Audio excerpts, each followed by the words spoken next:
చైతన్య గారు కేటీఆర్ ట్వీట్ చేసి రాహుల్ గాంధీకి అయితే మహా వ్యంగ్యంగా ఉంది. ఏ ఒక్క వ్యక్తి పాజిటివ్ తీసుకోరు.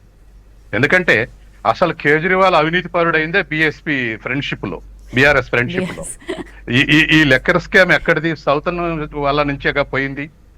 కాబట్టి దానికి రెస్పెక్ట్ రాదు. ఆయన వ్యంగ్యంగా ఏదన్నా అదే అంత బీజేపీకి హెల్ప్ చేసింది కవితే అవుతుంది సార్. ఎస్. కాబట్టి అటువంటి ట్వీట్ పెద్దగా అదంత పెద్ద తెలివైన ట్వీట్ కాదు. కాబట్టి ఖచ్చితంగా మీ వల్లనే కదా వాళ్ళు అవినీతి పరులైంది అనేటువంటిది వస్తుంది. తర్వాత రెండోది, ఇప్పుడు నేను చెప్తున్నటువంటి అంశం మధ్యన బ్రేక్ అయింది. ఈ ప్రాంతీయ పార్టీలు డెమోక్రటైజ్ కానివ్వట్లేదు. ఇంతకుముందు యారగంట పవర్ అని మన పుల్లారావు గారు అన్నటువంటిది ఈ యంత్రాంగాన్ని బలపడినివ్వరు. కాబట్టి చంద్రబాబు నాయుడు ఓడిపోగానే పార్టీ మొత్తం ఓడిపోతుంది. జగన్ డ్యామేజ్ అయితే మొత్తం, జగన్ కేసులలో పడితే జగన్ డ్యామేజ్ అయితే మొత్తం వైసీపీ ఓడిపోద్ది. ఇవాళ కేజ్రీవాల్ లిక్కర్ స్కామ్ పెడితే మొత్తం డ్యామేజ్ అయిపోతుంది. ఇవన్నీ ఎందుకు జరుగుతున్నాయి అంటే డెమోక్రటిక్ గా ఫంక్షన్ చేయలేకపోవటమే. అంటే ఒక 10 మందో 15 మందితో ఒక కమిటీ ఏర్పడి ఆ కమిటీ ద్వారా తప్పులు డిస్కస్ చేసేటువంటి అలవాటు వీళ్ళకి లేదు. ఒకవేళ ఉన్న పేరుకు పోలిట్ బ్యూరోనో సెంట్రల్ కమిటీనో వాళ్ళు పెట్టుకున్న పేరు అలా ఈ స్వేచ్ఛ ఉండదు. ఈ స్వేచ్ఛ ఉండేటువంటి వాళ్ళు కూడా ఉండరు. బయట చెప్తారు, వాళ్ళందరూ బయట చెప్తారు. మమ్మల్ని మాట్లాడినవారు, అసలు మా ఫోన్లో మాట్లాడినవారు, ఎదురుగా మాట్లాడినవారు అనేటువంటి పరిస్థితి వాళ్ళ ఇటువంటి ప్రాంతీయ పార్టీలు ఉంటున్నాయి. కాబట్టి ఎంత సీనియర్ లీడర్నైనా దాని యొక్క ఫంక్షనింగ్, దాని స్ట్రక్చర్ చెక్ చేసే విధంగా ఉండాలి. జ్యోతిబాస్ 24 ఏళ్ళున్న ఆయన ప్రైమ్ మినిస్టర్ కావాలనుకుంటే వాళ్ళ సెంట్రల్ కమిటీ రిజెక్ట్ చేస్తే ఆయన తీసుకోలేదు. అట్లా నవీన్ పట్నాయక్ కూడా ఎదురుగా వాళ్ళ స్వేచ్ఛ ఉంది. అటువంటి స్వేచ్ఛ లేకపోతే ఇటువంటి తప్పులు జరిగితే ఈ ఆరగెన్స్ తోటి ఇట్లాగే ఓడిపోవాల్సి వస్తుంది. కాబట్టి ఇప్పటికైనా దాన్ని డెమోక్రటైజ్ చేసుకోవాలి. డెమోక్రటైజ్ చేసుకోకపోతే సాధ్యం కాదు. గతంలో ఎర్లీ పీరియడ్ లో ఈ భూషణ్ కానీ లేకపోతే మన బేడి కానీ వీళ్ళందరూ కూడా ఇనిషియల్ స్టేజ్లో చెప్పగలిగారు. కానీ అధికారంలోకి వచ్చినాక చెప్పలేకపోయారు, వదిలేశారు. కాబట్టి ఇటువంటి డ్యామేజ్ అవుద్ది. ఇట్లా ఫంక్షనింగ్ ఉండి ఇట్లా డ్యామేజ్ అవుద్ది. కాబట్టి ఇండివిజువల్ గా ఆదర్శంగా ఉన్నంతసేపు అక్కడ ఢిల్లీలో అందరం ఆశ్చర్యపోయాం. బీజేపీ జనసంఘప్పటి నుంచి స్ట్రాంగ్ ఉంది, తర్వాత కాంగ్రెస్ నెహ్రూ నాటి నుంచి స్ట్రాంగ్ ఉంది. వీళ్ళని గదిలించడం సాధ్యమైన కేజ్రీవాల్కి అనుకున్నాం. కానీ నిజాయితీ అనేటువంటి ఒక్క నినాదం ఇచ్చి ఇతరుని ఓడించగలిగాడు, 10 ఏళ్ళు ఉండగలిగాడు. కానీ అది రోజు రోజుకి ఎవాపరేట్ అంతో మళ్ళీ యథావిధమైన రిజల్ట్ వచ్చింది. కాబట్టి ఇటువంటి ఈ ఆరగెన్స్ ఎక్కడి నుంచి జనరేట్ అవుతుంది అంటే సింగిల్ హ్యాండిలింగ్ నుంచి వస్తుంది. అదే సమిష్టి నాయకత్వం ఉంటే అది రాదు. కాబట్టి ఎక్కడైతే అది వస్తుందో అక్కడల్లా ఈ డ్యామేజ్ జరుగుతాయి. తర్వాత ప్రాంతీయ పార్టీల్లో ఇది ఎక్కువ ఉంది. ఎందుకంటే ఒక ఫ్యామిలీ నుంచి ఎక్కువ డామినెన్స్ ఉంటుంది కాబట్టి ఆ ఫ్యామిలీ నిర్ణయాలు తీసుకుంటే ఇది తప్పు అనేటువంటి స్థితి ఉండడం లేదు. ఎవరైనా అట్లా కాకుండా ఎదుటి వాళ్ళకు మాట్లాడే అవకాశం ఇచ్చే ఫంక్షన్ చేస్తే అవి సర్వైవ్ అవుతున్నాయి. కాబట్టి democratic function is the main character to sustain the long run government are long run party. కాబట్టి అది రెండు కూడా లాంగ్ లీవ్ ఉండాలంటే ఖచ్చితంగా ఈ డిబేట్ ఉండాలి విత్ ఇన్ ది పార్టీ. అవి లేవు కాబట్టి ఇటువంటి రాంగ్ రిజల్ట్స్ వస్తున్నాయి. రెండోది, లీడర్ కూడా నేను ఒక్కనే ఉండాలి, ఆల్టర్నేటివ్ ఎవరు ఎదగొద్దు అనేటువంటి కూడా ఎక్కువ ఉంది ప్రాంతీయ పార్టీలో. ఇప్పుడు మీరు బీజేపీలో చూడండి, 50 ఏళ్ల కింద వాజ్పేయి లేదా అద్వానీ అని ముచ్చట పెట్టేవాళ్ళం. ఇవాళ అప్పటి నుంచి ఇప్పటికి ఈ జనరేషన్ ఒక 25 మంది నేషనల్ లీడర్స్ తయారు చేశారు. వీళ్ళందరూ ఎక్కడున్నారో, చనిపోయిన మన మేడం కానీ లేకపోతే ఇవాళ ఉన్నటువంటి నడ్డా కానీ యంగ్స్టర్స్ తీసుకొచ్చి జాతీయ అధ్యక్షుని చేశారు. దేశం అంతా పరిచయం అయ్యాడు. ఇట్లా ఒక 20 మంది లీడర్స్, నేషనల్ లీడర్స్ తయారు చేశారు. అట్లా కాకుండా కేవలం వాజ్పేయి అద్వానీ ముచ్చట పెట్టేవాళ్ళం. వాళ్ళ వాళ్ళ వాళ్ళ ఎంకరేజ్మెంట్ కానీ వాళ్ళ వ్యూహం కానీ ఆ విధమైనటువంటి ప్రక్రియలు నడుస్తుంది. అట్లాగే కేడర్ కూడా అట్లాగే ఉన్నారు. ఏ పార్టీలో అయినా పదవి అయిపోతే వదిలేసిపోవటం ఇటువంటివి ఉన్నాయి. వాటన్నిటిని సైద్ధాంతికంగా కమిట్మెంట్ చేయించుకుంటున్నారు. మేము పార్టీ కోసం ఉన్నాం కానీ పదవి కోసం కాదండి. ఆర్ఎస్ఎస్ మీద ఏడుస్తారు. ఓకే, వాళ్ళ సైద్ధాంతిక అవగాహనని వ్యతిరేకించండి, కానీ వాళ్ళ కమిట్మెంట్ గెలిపించడంలో ఏమైనటువంటి పాత్ర ఉంటుంది. తర్వాత వాళ్ళు ఇచ్చే ప్రిఫరెన్స్ కూడా బెంగాల్ ఎన్నికల్లో అంత బలపడరంటే ఫుట్బాల్ ప్లేయర్స్ ని, తర్వాత సినీ యాక్టర్స్ ని, సినీ లెజెండ్స్ ని, మిథున్ చక్రవర్తి లాంటిని, మహాశ్వదేవి సపోర్టు, టచింగ్ బూటివ్ ఫుట్బాల్ ప్లేయర్, ఇటువంటి వాళ్ళందరినీ ఎమ్మెల్యేలకు నిలబెట్టింది బీజేపీ. ఏ పార్టీలైనా సాధ్యమైనది. కాబట్టి ఇండివిజువల్ మెరిటోరియస్ పీపుల్ ని కూడా తను అంతర్లీనం చేసుకోగలుగుతుంది, తను ఇంటర్నలైజ్ చేయగలుగుతుంది. ఇండివిజువల్ మెరిటివ్ పీపుల్ దొరకడం చాలా కష్టం. అది తన పార్టీ ఎడలు అట్రాక్ట్ అయితే వాళ్ళకు ప్రిఫరెన్స్ ఇస్తే ఓట్లు వేసేది పార్టీ కార్యకర్తలు కాదుగా. పార్టీ కార్యకర్తలు 200 మంది 300 మంది ఉంటారు సెగ్మెంట్ లో. కానీ జనరల్ పబ్లిక్ 50,000 మంది 60,000 మంది 1,00,000 మంది ఉంటారు. అట్లా ఒక ఇండివిజువల్ మెరిటోరియస్ వ్యక్తిని పెడితే ఆ ఓట్లను వచ్చేటువంటి అవకాశం ఉంది. ఎవ్రీవేర్ బీజేపీ ఈ స్ట్రాటజీని అమలు పరుస్తా ఉంది, సక్సెస్ అవుతా ఉంది. రైట్. మిగతా పార్టీల్లో నేను సీనియర్ నాయకుడు నాకే కావాలంటాడు, లేదా మా కులం నాయకుడు మావిడికే కావాలంటాడు, లేదా నన్ను మించిపోతాడు వీడు నిలబెడతా అనుకుంటే వాడిని రానివాడు. ఇవన్నీ నడుస్తున్నాయి. కాబట్టి వీటికి భిన్నంగా వాళ్ళు వ్యవహరిస్తారు. బీజేపీ మీద ఏడవడం కన్నా వాళ్ళు మెరిట్స్ ఏం ఇంప్లిమెంట్ చేస్తారో వాటిని. నేను తెలంగాణలో కాంగ్రెస్ పార్టీని చూశాం కదా, ఏవైనా 1-2 లోపాలు జరిగితే వాటన్ని సొంత ఎమ్మెల్యేలు బయట పెట్టి మాట్లాడుతున్నారు. పబ్లిక్ లో డ్యామేజ్ కాకుండా ఎట్టుంటారు? ఇది పరిస్థితి. మాట్లాడదాం సార్. కేజ్రీవాల్ కూడా ఓడిపోయారు. ఢిల్లీ అసెంబ్లీ ఎన్నికల్లో ఆప్ కీలక నేతలంతా ఓడిపోతున్న సిచ్యుయేషన్. ఆప్ నేషనల్ కన్వీనర్ అరవింద్ కేజ్రీవాల్, మాజీ డిప్యూటీ సీఎం మనీష్ సిసోడియా ఘోర పరాజయం పాలయ్యారు. న్యూఢిల్లీ సెగ్మెంట్ లో అరవింద్ కేజ్రీవాల్ పై గెలుపొందారు బీజేపీ ఎంపీ పర్వేష్ వర్మ. 3182 ఓట్ల తేడాతో కేజ్రీవాల్ పరాజయం పాలయ్యారు.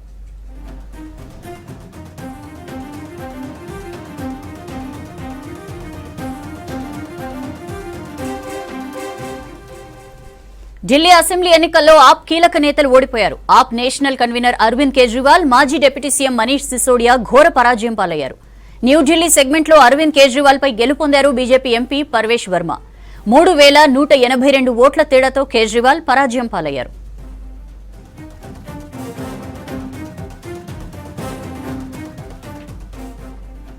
కాంగ్రెస్ ఆప్ వేర్వేరుగా పోటీ చేయడంతో కేజ్రీవాల్ కు ఓటమి తప్పలేదు. షీలా దీక్షిత్ కుమారుడు కాంగ్రెస్ అభ్యర్థి సందీప్ దీక్షిత్ భారీగా ఓట్లు చీల్చి అరవింద్ ఓటమికి కారణమయ్యారు.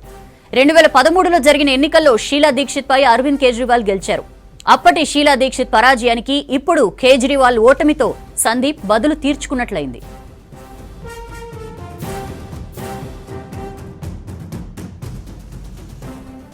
ఇక జంగుపురాలోనూ మనీష్ ఓటమిలోనూ కాంగ్రెస్ అభ్యర్థి సాధించిన ఓట్లే కీలకంగా మారాయి. ఇక్కడ బీజేపీ అభ్యర్థి తర్వీందర్ సింగ్ గెలిచారు. ఇక కల్కాజీలో ఢిల్లీ సీఎం ఆతిషీపై బీజేపీ అభ్యర్థి రమేష్ బిదూరి లీడ్లో ఉన్నారు. కాంగ్రెస్ అభ్యర్థి అల్కా లాంబా ఓట్లను చీల్చడం కీలకంగా మారింది.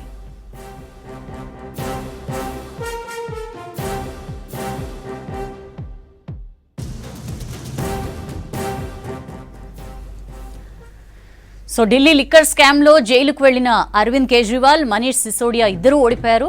అంతకుముందే మరొక స్కామ్ లో ఈడీ విచారణలో భాగంగా జైలుకు వెళ్లిన సత్యేంద్ర జైన్ కూడా, ఒకప్పుడు ఆయన ఆరోగ్య శాఖ మంత్రిగా చేస్తున్నారు ఢిల్లీకి, ఆయన కూడా ఓటమి పాలయ్యారు. కాల్కాజీలో ఆల్మోస్ట్ ఓటమి అంచున ఉన్నారు ఆతిషి. కాసేపట్లో తెలుస్తుంది ఏం జరుగుతుందో.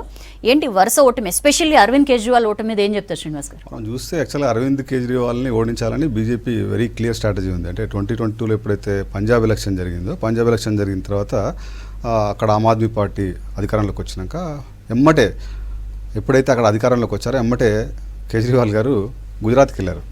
సో అప్పటి వరకు కూడా కేజ్రీవాల్ని పెద్ద సీరియస్ తీసుకోలేదు బీజేపీ పార్టీ, అంటే కొంచెం లోతుగా వెళ్ళి విశ్లేషణ చేస్తే. సో ఎప్పుడైతే గుజరాత్ మీద ఫోకస్ చేశారో అప్పుడు they realise that this Aam Aadmi Party అనేది యాక్చువల్గా ఇట్ విల్ బికమ్ ఏ ఫ్యూచర్లో కొంత పెయిన్ అవుతుందని చేసి, సో 2-3 ఇయర్స్ నుంచి చూస్తే మీరు 2022 తర్వాత తీవ్రమైనటువంటి అటాక్ జరిగింది. అంటే ఈడీ కేసులు కానీ, లేకపోతే దాని తర్వాత ఆయన మీద పర్సనల్గా ఎలిగేషన్ తీసుకురా టార్గెట్ చేశారు. సో ఆమ్ ఆద్మీ పార్టీని టార్గెట్ చేసి కేజ్రీవాల్ని ఓడగొడితే ఆమ్ ఆద్మీ పార్టీ ఆల్మోస్ట్ అస్తిత్వం కోల్పోతుంది. సో బీజేపీ ఎవరినైనా సరే అట్లా టార్గెట్ చేస్తే పార్టీ డెఫినెట్గా వాళ్ళ మెషినరీ, వాళ్ళ స్ట్రాటజీ కలెక్టివ్గా పనిచేస్తుంది. So this is one of the examples. అయితే ఇక్కడ కూడా when BJP is really focused and then వీళ్ళని తీద్దాం అనుకున్నప్పుడు ఆమ్ ఆద్మీ పార్టీకి ఒక క్లియర్ స్ట్రాటజీ ఉండాల్సి ఉండే.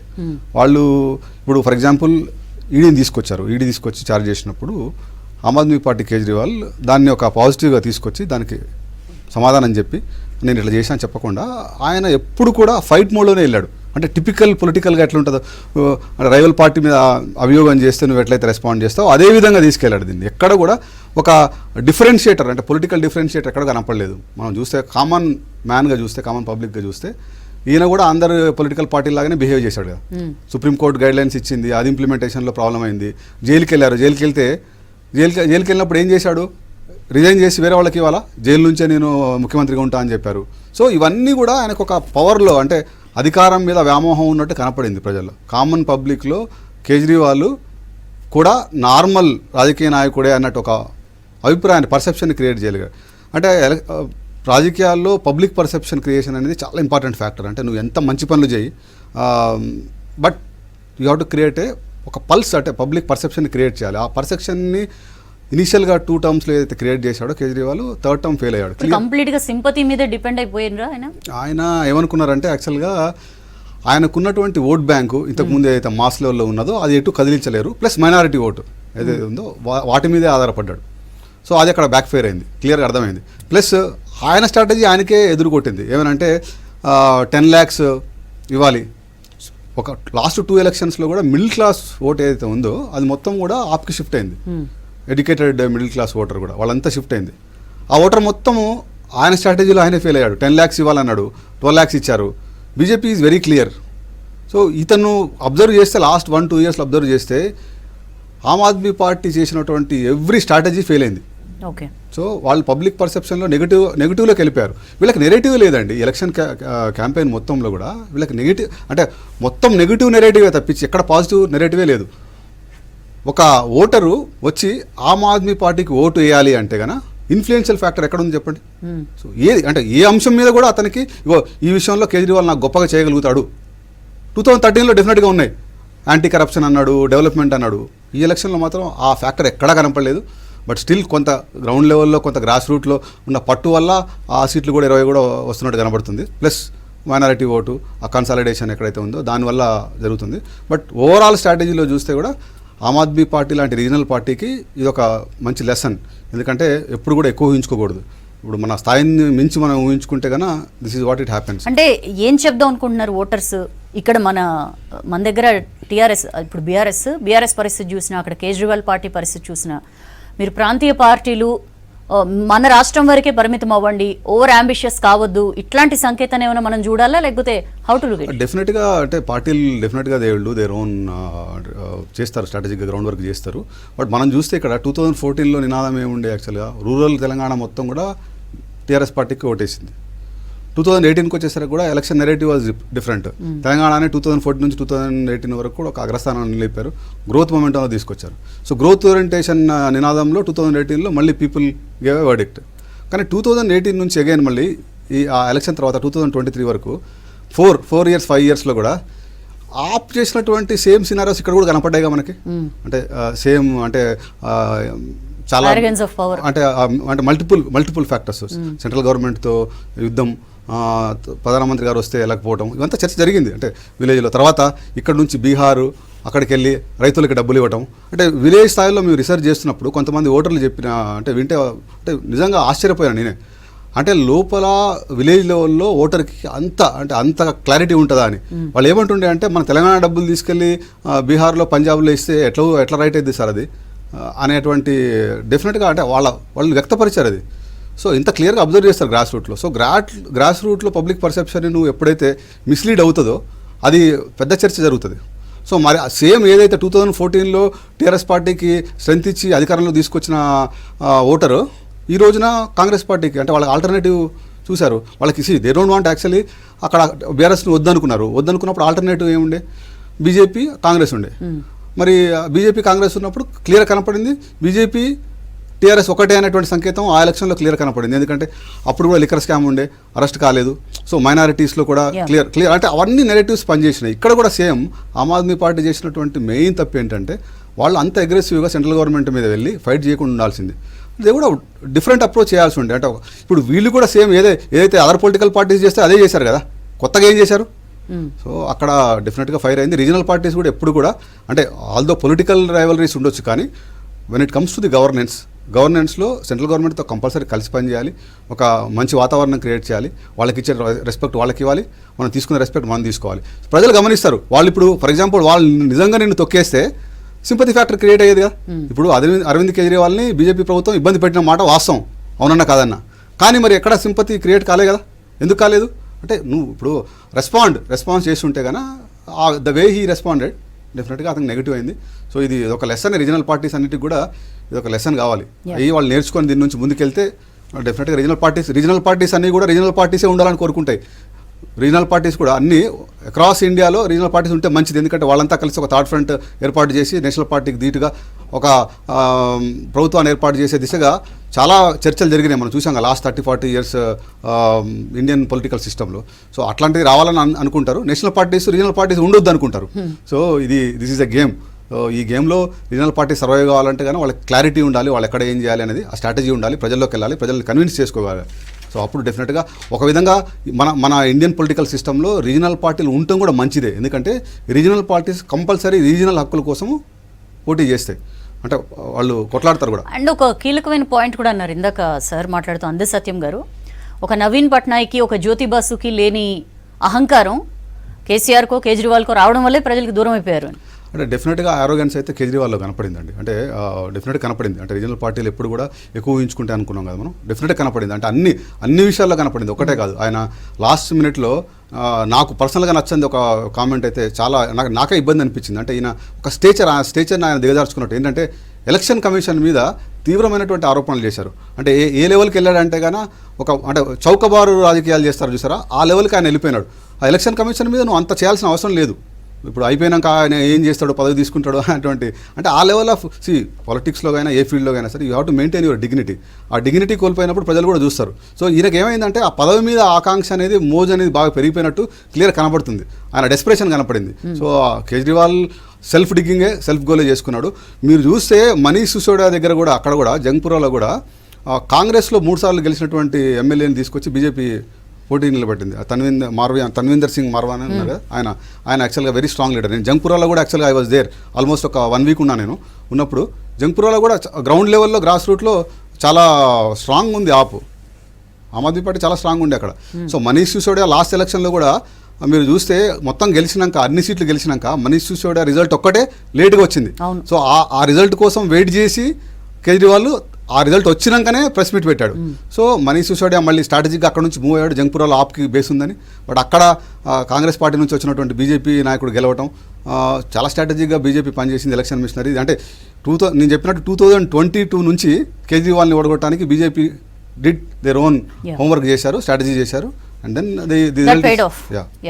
మాట్లాడదాం సార్. మొత్తానికి ఎక్కడైతే అరవింద్ కేజ్రీవాల్ ఓడిపోయారో న్యూఢిల్లీ అసెంబ్లీ సెగ్మెంట్లో ఒక ఇంట్రెస్టింగ్ సినేరియో మనకి కనిపిస్తోంది. అక్కడ ఎవరైతే 3rd ప్లేస్లో ఉన్నారో సందీప్ దీక్షిత్ కాంగ్రెస్ అభ్యర్థి 6,000 ఓట్లు తన ఖాతాలో వేసుకున్నారు. వీళ్ళిద్దరికీ అరవింద్ కేజ్రీవాల్ 3,000 ఓట్లతో ఓడిపోయారు. 6,000 ఓట్లు సందీప్ దీక్షిత్. ఢిల్లీ మాజీ సీఎం షీలా దీక్షిత్ ఎవరిపైనైనా అవినీతి ఆరోపణలు చేసి ఎవరినైతే ఓడించి కేజ్రీవాల్ గద్దెనెక్కారో ఆ కేజ్రీవాల్ ఓటమిలో ఆ మాజీ సీఎం కొడుకు కీ రోల్ ప్లే చేయడం చాలా ఇంట్రెస్టింగ్ సినారియోగా మనం చూడొచ్చు.